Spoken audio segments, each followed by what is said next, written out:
presented by Satsang Bhajan. और हमने कहा था कि देखो भजन करो, जिसी से निवारण होगा और रास्ता पर आने तकलीफों के आने का रुक जाएगा। तो आप लोगों ने नहीं सुना। हमने कहा कि जब हमने सुना है नहीं सुना तो क्यों अपना समय बर्बाद करते हो।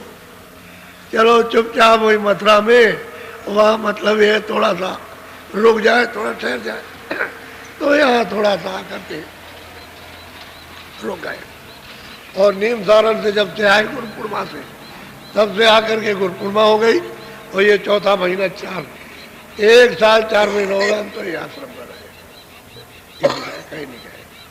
तो एक दिन के लिए भी कहीं नहीं गए बाहर, इसी आश्रम में। अब वो देख लीजिए आप, कहीं कोई प्रचार नहीं। और जो बातें सुनाई अब सबको याद है। समय पर हमने कहा तो सब बात याद हो जाएगी। अब यह है कि आप लोग आए हो कि भाई सही रास्ता मिल जाए तो हम रास्ता तो आपको बताएंगे, उसमें कोई संदेह नहीं है। रास्ता आपको देंगे और आप भजन आप भी कर लो। जो बचा हुआ समय उसमें अपनी जीवात्मा के लिए कुछ कर लो। बाकी शरीर के जो कुछ किया वो तो आपका कुछ है नहीं, वो तो अभी आपको जवाब दे गया। और ये शरीर भी जवाब दे रहा, क्योंकि इसमें तरह तरह के रोग लग गए। यानी जैसे पौधे में दीमक लग जाए या अनाज रखा हुआ घुन लग जाए, ऐसे ही शरीर में घुन लग गया। अब वो घुन लग गया, अंदर अंदर खाई ले रहा। ऊपर से तो मालूम होता है ठीक ठाक है, और अंदर लग गया अभी साफ किए देता। तो बस समझ लो आप कि जब घुन लग जाएगा तो लकड़ी बुर खस बस गिरेगी। जब उठाओगे तो बस ना पाया है ना उसका ये क्या हो गया, तब आपको गम। आपको उस समय क्या कर सकते हो, तो बोल लग गया। तो ये है, दीमक लग गई, अंदर अंदर खा रही है, समझिए। उससे बचो, उसकी सुरक्षा करो कि भाई उसी से कुछ काम हो जाए, नहीं तो ये खाए जाए। ये है बीमारियाँ। आपने जो कुछ किया है ये बीमारी, अब बड़ी तकलीफ है बहुत। हम जानते हैं, हम तो चेहरे मोहरे से पहचानते ही रहते। आप वहाँ से चलते हो तो हमको मालूम रहता है कि आपको तकलीफ है।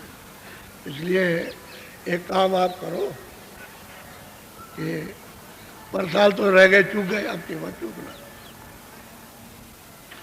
हमने कुछ आपकी दवा तैयार की कि चलो इसी का परीक्षण किया जाए कि देखे ये काम करती कि नहीं करती है। कुछ ऐसी चीजें हैं काम तो करेगी लेकिन उसमें कम करे। लेकिन कुछ ही चीजें ऐसी, जैसे भूत लगा हुआ। अब भूत बहुतों में लगा, पता नहीं चलता। दवा सब जगह की भाग भाग के खा रहे हो। चले जाते हो मुंबई कलकत्ते, 2 लाख 4 लाख 10 लाख खर्चा करे, ये तो मतलब भूत लगा। कहता है कि तुम कहीं भी जाओ और कितनी दवा खाओ छोड़ नहीं सकते आप, और वो आपको पता भी नहीं चलता।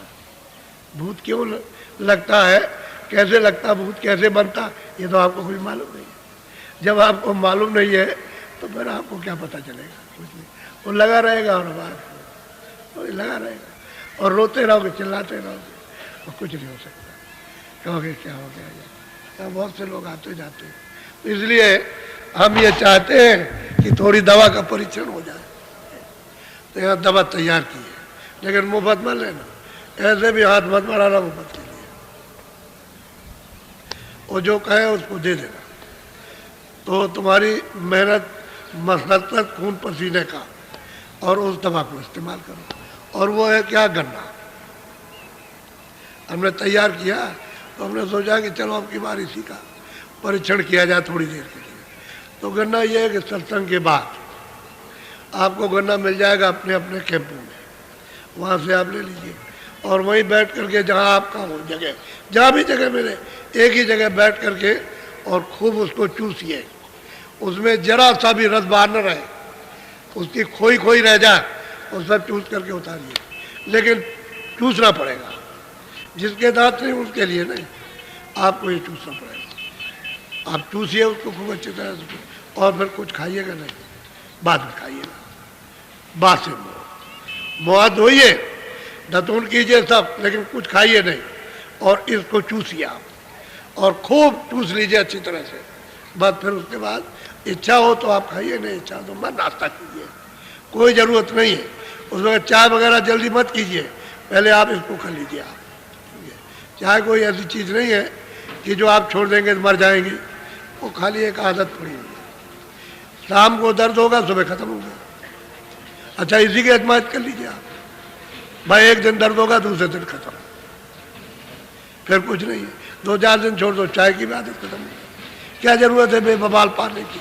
एक बुरी आदत डाल रखी है, लेना न देना, तो ऐसी बहुत ही बुरी आदत थी, बेमतलब की, समझ गए, उसको बना रखा आपने। खैर, मना मैं नहीं करता हूँ, लेकिन यह है कि कुछ खाइएगा नहीं, इसको चूसिए और जरा भी टुकड़ा उसका फेंकिएगा नहीं कि आपने फेंक दिया। अगर फेंक देंगे तो उतना ही कम फायदा करेंगे, पहले समझ लीजिए। और 4 बजे के बाद, जैसे ही 4 बजे, फिर नहीं आपको खाना, फिर करना नहीं चूसना, पहले आप चूस लीजिए जितना चूसना चाहे, जितना आपकी इच्छा हो खुद चूस लीजिए अच्छी तरह। और फिर इसका और पूरा 10 दिन। वैसे एक दिन हमने इफराद रखा है इसलिए कि पीछे लोग चिल्लाते हैं कि हमको नहीं मिला, हमको नहीं मिला, हमको नहीं, तो मतलब ये है कि हमने कहा अच्छा तुम चलो ठीक है, एक दिन और छोड़ देंगे, देखा जाएगा। या तो आप लोग गन्ना खा के देखो, एक दवा तैयार की है, देखो क्या फायदा करती है, आप उसको देखो, आजमाइश करो। दवा लेने जाते हो डॉक्टर के यहाँ, बस एक दवा ली, उसने ये लिखा, ये टैबलेट लिखी, ये लिखा, ये लगाया आला, ये लगाया, इधर लगाया, इधर किया, और बस जरा सा और कुछ किया और बिल बनाया, ला 200 रुपये दे दो।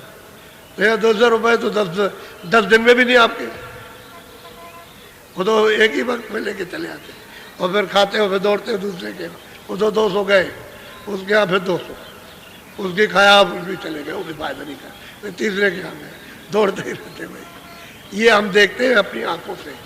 अरे हमारी भी तो मतलब उम्र हो गई, बहुत उम्र है, और क्या, अब और क्या करेंगे, तो इसको आप समझिए। तो गन्ना आपको मिलेगा। अब कुछ कैंपों में पहुंच गया, जो थोड़े बहुत रह गए वो भी पहुंचा जाता है, वो आपने अपने कैंपों में ले लेना, ऐसे रास्ते में भटकता नहीं। लेकिन जो कैंपों में देगा उसी को, इधर उधर का नहीं, उससे फायदा नहीं करेगा, क्योंकि जो चीज़ जहाँ तैयार की है जिस उद्देश्य और जिस काम के लिए, वही फायदा करेगी। उसको आप चूसिएगा, फेंकिएगा बिल्कुल नहीं। तो ये संयम है, कुछ मत खाइए, पहले इसको लीजिए, पहले ये, बाद में अगर इच्छा हो तो ले लीजिएगा, कोई और चीज़। और 2 बजे एक टाइम आपको भोजन, पहले तो नाश्ता करो आप, मतलब यह है कि 9 बजे के बाद, क्योंकि साढ़े मतलब यह है कि 7 से होगा 8:30 9 बज जाएगा, तो 9 बजे तो सत्संग होगा, तो यहाँ से उठ करके जाओगे तो इसके बाद जो आप नाश्ता कर सकते हो अपना करना, और 2 बजे खाना खाओ। 1 रोटी ज़्यादा खा लो कि भाई हम शाम को नहीं हमको मिलेगा, तो 1 रोटी और दबा लो। तो वैसे दबाना नहीं चाहिए, क्यों कि आपका उद्देश्य है भजन करने का, तो आप मतलब खा लीजिए और शाम को कुछ नहीं मिलेगा, कुछ नहीं। अब आप अगर आप दूध पीते हो दूध पी लो, और किसी की आदत है तो हम नहीं ये चाहते हैं कि आप चाय मत पियो, चाय पी लीजिए, लेकिन ये है कि चाय कोई आदत अच्छी नहीं है, छोड़ सको छोड़ देना, लेकिन हमारी दवा जो है इस तरह से करना, आप कुछ खा लोगे और फिर आप चूसोगे, तो फिर आप जानो आपका काम जाने, मतलब कुछ मत खाना तब आप जिसको चूसो, तभी फायदा करेगा हर चीज़ का। और डॉक्टर और क्या कहता है कि देखो हमारी दवा खाना में, देखो ये मत लेना, ये चीज़ मत लीजिए, तो आप खा लेते हो तो बता नहीं बताता, यानी आप ही उसका उल्लंघन करते हो, वो तो बताता है, आप उसको फेंक देते हो, तो फेंकिए नहीं, उसका उपयोग कीजिए आप अच्छी तरह। और हमसे अब मत पूछिए, हमने तो दवा बनाई है, हम तो उसका परीक्षण पहले दफे उधर किया था पर साल, तो हमने जरा सा किया तो चिल्लाए तब क्या ये मतलब है, और दे दीजिए और दे दीजिए। तो फिर हमने कहा कि अच्छा चलो तैयार करें, बहुत लोग आएंगे और बहुत इसका परीक्षण करेंगे आकर के, तो इसको आप काम में लीजिए। आज से 25, 26, 27, 28, 29, 30 और 1 और 2, 3, 9 दिन, और 1 दिन फालतू छोड़ दिया, खूब अच्छी तरह से तबीयत आप लीजिए। बोलो जय गुरुदेव। देखो मेरी बात को, ये ठीक रहेगा बच्चा तो भजन होगा। ये मकान अच्छा रहेगा, ठीक ठाक रहेगा, मलम पट्टी ठीक इसकी रहेगी और इसमें कोई रोक दोक नहीं लगेगा तो भजन बढ़िया होगा, तब जल्दी काम हो जाएगा। और रोक दोक इसमें लग गया तो बच्चा भजन। इसीलिए इस मकान को ठीक से रखना चाहिए। और आपने मकान की बेकदरी कर दी, बिल्कुल एकदम इस मकान को कुछ नहीं समझते हो, बस इसमें आनंद मिल जाए, इसमें मिल जाए आनंद, इसमें मिल जाए, बस इसमें लिपटे पड़े हुए हो और आनंद कहीं है नहीं। आनंद कहाँ मिलेगा? आनंद का जो खजाना वो तो तेरे अंदर भरा, वो तो महात्मा जानते हैं कि यहाँ खोदेगा तो आनंद का भंडार मिलेगा, और उसको तू खोदना जानता नहीं और जानने वालों के पास पहुंचता नहीं, तो आनंद कैसे मिल जाएगा? आनंद तो इधर है नहीं। इसलिए इस प्रकार संयम बहुत बड़ी चीज है।